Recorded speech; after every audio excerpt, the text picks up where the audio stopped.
अस्सलाम वालेकुम, मैं मुज़म्मिल वान एक बार फिर आपकी खिदमत में हाजिर हूँ। आप देख रहे हैं मेरा YouTube channel heart talk. Channel को सब्सक्राइब करना मत भूलिए, बेल आइकन पे प्रेस कीजिए और चैनल को सब्सक्राइब कीजिए।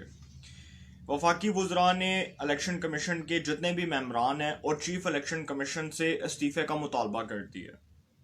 और ये मुतालबा सिर्फ वफाकी काबीना का नहीं है, ये मुतालबा सिर्फ वफाकी वज़रा का नहीं है। ये वज़ीर आज़म इमरान खान साहब ने वफाकी वज़रा को तंबी की कि आप प्रेस कॉन्फ्रेंस करें और चीफ इलेक्शन कमिश्नर से और उनके जितने भी मेंबरान हैं उनसे इस्तीफ़े का मुतालबा करें। ये इस्तीफ़े की नौबत क्यों पेश आई? वफाकी वज़रा जो कल बड़ा एतमाद करते थे इस इलेक्शन कमीशन के ऊपर, वो इलेक्शन कमीशन जिसको वज़ीर आज़म साहब ने एक एतमाद का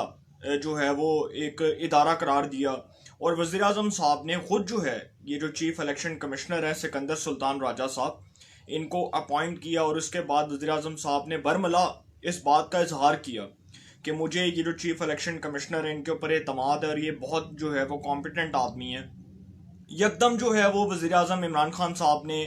अपना नज़रिया भी तब्दील कर लिया, वफाकी वज़रा को भी तंबीह कर दी कि वो चीफ इलेक्शन कमिश्नर के ख़िलाफ़ और इलेक्शन कमीशन के इदारे के ख़िलाफ़ जो है वो प्रेस कॉन्फ्रेंस करें। और उस प्रेस कॉन्फ्रेंस में उन्होंने इस्तीफ़े का मुतालबा कर दिया कि जो चीफ इलेक्शन कमिश्नर है और जो इनके जितने भी मेंबरान हैं वो यकदम ये एक प्रेशर बिल्डअप किया गया कि वो इस्तीफ़ा दें, फिल फोर रिज़ाइन करें और एक नया जो है वो इलेक्शन कमीशन उसका क़याम अमल में आए। अब ये यकदम जितनी भी अहम डेवलपमेंट्स हुई हैं इसके अंदर जी सबसे पहली बात जो है वो एक तो पहली बात कि जो डस्का का इलेक्शन हुआ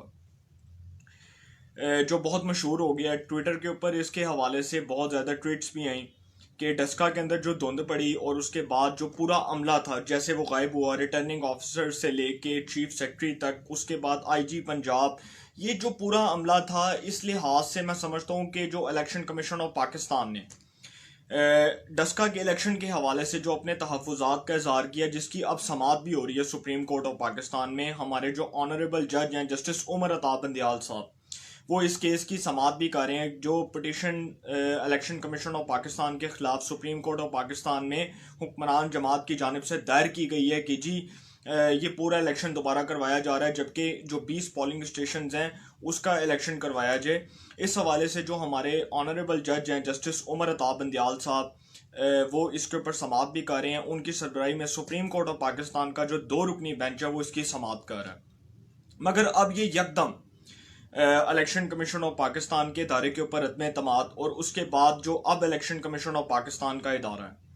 उसके ऊपर जो तनकीद हो रही है, ये सिर्फ इस वजह से नहीं हो रही कि जो डस्का का इलेक्शन है, ये इस वजह से भी हो रही है कि इलेक्शन कमीशन ऑफ पाकिस्तान जो है वो इस वक्त एक न्यूट्रल जो है वो रोल प्ले कर रहा है। कोई किसी पार्टी के साथ जो है वो इलेक्शन कमीशन ऑफ पाकिस्तान जो है वो कोई किरदार अदा नहीं कर रहा, वो बिल्कुल इस वक्त जो है वो न्यूट्रल तरीके से जो है वो अपना रोल प्ले कर रहा है। तो इलेक्शन कमीशन ऑफ पाकिस्तान के इदारे पे इस तरह के इल्ज़ामात लगाना, और मैं समझता हूँ कि ये जो इलेक्शन कमीशन ऑफ पाकिस्तान है सिर्फ इस वजह से नहीं, बल्कि ये जो डस्का का इलेक्शन है इससे पहले भी तनकीद हुई इलेक्शन कमीशन ऑफ पाकिस्तान के ऊपर। इसलिए भी तनकीद हुई कि जो सैनेट के इलेक्शंस हैं वो सीक्रेट बैलेटिंग के ज़रिए नहीं बल्कि वो ओपन बैलेटिंग के ज़रिए होने चाहिए। ये हुकूमत का मुतालबा था और हुकूमत ने पहले दिन भी यही कहा था कि जो सीक्रेट बैलेटिंग है हम उसको एक्सेप्ट नहीं करेंगे। हुकूमत का जो हुकूमत के ऑफिशल्स हैं, जो हुकूमत के वफाकी वज़रा हैं, जो हुकूमत के जितने भी जो है वो MNAs MPAs, जितने भी लोग जो टॉक शोज़ में आते हैं समेत वज़ीर आज़म के, उन सब का मुतालबा था कि ये जो इलेक्शन है सैनेट का जो इलेक्शन है ये सीक्रेट बैलेटिंग के ज़रिए नहीं होना चाहिए, ये ओपन बैलेटिंग के ज़रिए होना चाहिए। अब इसके ऊपर भी इलेक्शन कमीशन ऑफ पाकिस्तान के ऊपर तनकीद की गई। वज़ीर आज़म साहब जो हैं वो जितनी भी जहाँ पे भी वो गए, जहाँ पे भी उन्होंने कौम से ख़ताब किया, जहाँ पे भी उन्होंने कुछ हमारे सीनियर एंकर पर्सनस को इंटरव्यू दिए, तो उन्होंने इलेक्शन कमीशन ऑफ पाकिस्तान के इदारे पे कड़ी तनकीद की और कहा कि जी इलेक्शन कमीशन ऑफ पाकिस्तान का जो इदारा है वो डस्का के इलेक्शन के हवाले से और जो सैनेट के इलेक्शन हैं उसके हवाले से अपनी जिम्मेदारियां, अपने फ़राइज़ जो हैं वो सर अंजाम देने में मुकम्मल तौर पर नाकाम हो चुका है। इलेक्शन कमीशन ऑफ पाकिस्तान के इस इदारे को, इनके रिप्रेजेंटेटिव्स को, इनके ऑफिशल्स को, इनके चेयरमैन को फिल फोर जो है वो स्टेप डाउन कर देना चाहिए, रिज़ाइन करना चाहिए, रेजिग्नेशंस देने चाहिए, ताकि हम जो है एक नए इलेक्शन कमीशन का क़याम जो है वो अमल में लाएं। अब कल तक तो ये इलेक्शन कमीशन बहुत अच्छा था, सेनेट के इलेक्शंस के अंदर हुकूमती जमात जो है उसको और उसके इत्तेहादियों को कामयाबी मिली, और उसके बाद दोबारा से जो है वो इलेक्शन कमीशन ऑफ पाकिस्तान के ऊपर तनकीद बंद होगी, क्योंकि जो चेयरमैन सेनेट और डिप्टी चेयरमैन सेनेट का जो इलेक्शन हुआ उसका बराह रास्त फ़ायदा हुकूमत को हुआ।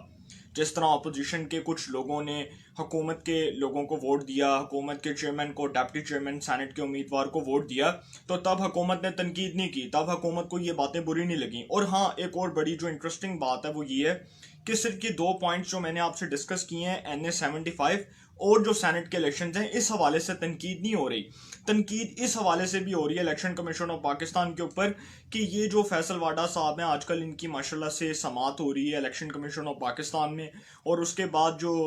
हमारे ये जो फैसल वाडा साहब हैं, इनका केस जो है वो क्लियर कट जो है वो इलेक्शन कमीशन ऑफ पाकिस्तान इसके ऊपर अब फैसला जारी करेगा। तो इस हवाले से भी जो है इलेक्शन कमीशन ऑफ पाकिस्तान के ऊपर बड़ी जो है वो कड़ी तनकीद हो रही है। और एक और इसको पॉइंट को ऐड कर लें कि ये जो फॉरेन फंडिंग केस चल रहा है इस्लामाबाद जो है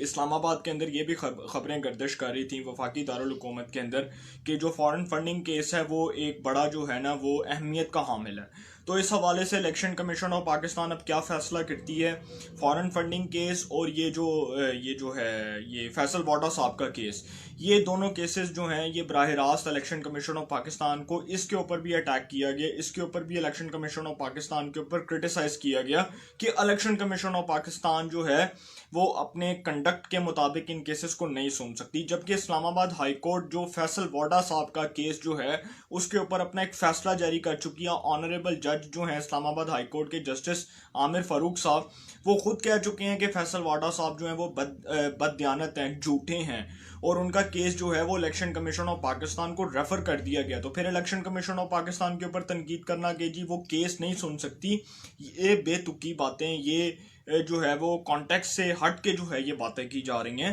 ये इलेक्शन कमीशन ऑफ पाकिस्तान की आईनी और कानूनी जिम्मेदारी है जो वो पूरी करेंगे। अब ये जो इलेक्शन कमीशन ऑफ पाकिस्तान के जो लोगों को हटाने की बात की जा रही है, जो उनके ऑफिशियल्स को हटाने की बात की जा रही है, जो उनके जो है वो चीफ इलेक्शन कमिश्नर को हटाने की बात की जा रही है, देखें जो इसका प्रोसीजर है वो ये है कि अगर तो हुकूमत के लोगों के पास कोई बहुत सॉलिड किस्म का एविडेंस है जो वो इलेक्शन कमीशन ऑफ पाकिस्तान के लोगों के खिलाफ सुप्रीम कोर्ट में जाके इसको जो है वो बतौर जो है सबूत के जमा करवा सकते हैं, तो इलेक्शन कमीशन ऑफ पाकिस्तान के जो इदारे के जो लोग हैं और जो उनके चीफ इलेक्शन कमिश्नर हैं उनको हटाने का प्रोसीजर जो है कानून के मुताबिक ये है कि जिस तरह जजेस को हटाने के लिए सुप्रीम जुडिशल काउंसिल में एक रेफरेंस फाइल किया जाता है, इसी तरह सुप्रीम जुडिशल काउंसिल में चीफ इलेक्शन कमिश्नर के खिलाफ और उनके अमले के खिलाफ, जिसमें उनके मेंबर्स हैं, जिसमें उनके दूसरे जो अरकान हैं, उनके खिलाफ एक रेफरेंस फाइल किया जाए, और वो भी सॉलिड बेस के ऊपर जिसके अंदर एविडेंस हो, किसी किस्म का कोई एविडेंस, कोई शवाहिद मौजूद हो, फिर जाके जो है इस केस की जो है वो इसके ऊपर अदालत अपनी एक ऑब्जर्वेशन दे सकती है, और अदालतें जो सुप्रीम जुडिशल काउंसिल है उसके अंदर जितने भी जो लोग हैं, जितने भी हमारे जजेस हजरात हैं, वो इसके ऊपर अपना एक फैसला जारी कर सकते हैं। मगर ये कहना कि जी इलेक्शन कमीशन ऑफ पाकिस्तान जो है वो अपनी जिम्मेदारियाँ निभाने में नाकाम रहा, उन्होंने अपना जो है वो किरदार नहीं निभाया, उन्होंने जो है वो अच्छा काम नहीं किया, उनकी परफॉर्मेंस अच्छी नहीं थी। देखें, जब तक हुकूमत के लोगों के पास